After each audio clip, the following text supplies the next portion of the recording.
Matt, great to see you. Some really good reporting here. We'll talk about men's and women's, but let me start with the men because I was when I saw that number, Indiana at 32 million, I thought, oh man, that Kurt Signetti is doing it again. And then I realized that's basketball.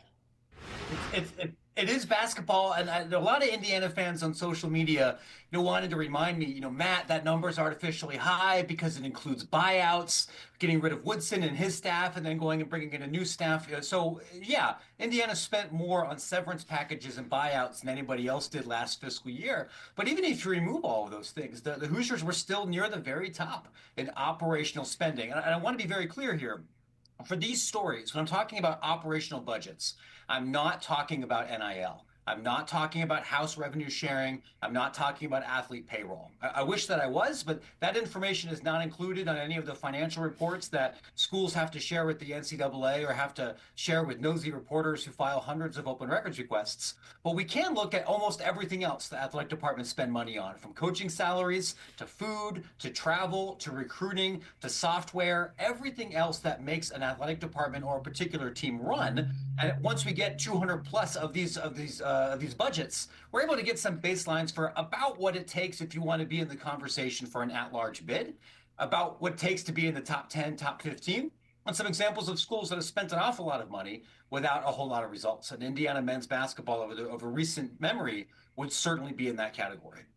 I was really struck by the Auburn number of 20.5 million, and I'm guessing that nowhere in that 20.5 million was there a diplomacy or etiquette course for Bruce Pearl, the former coach. Yeah, I mean, we sent out the requests for all of the public relations, and extra consultants to help with what happens if you accidentally, give an opinion about Miami, Ohio basketball. Those haven't been picked.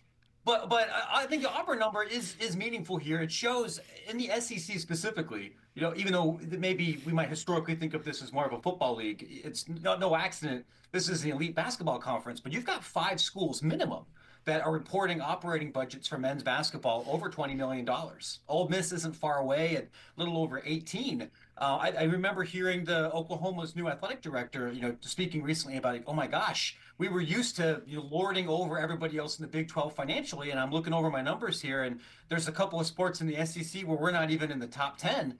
The men's basketball, if our numbers are right here, would be an example of one of those. This is not something where you can really kind of skimp if you want to be in competition for making the Sweet 16 and beyond. So most of these numbers, realistically, are about $20 million. What does that number entail? So that $20 million is going to include everything that a school pays to their head coach, to all of their full-time assistant coaches, potentially their general manager, the director of operations, all of the full-time and part-time staff supporting that program.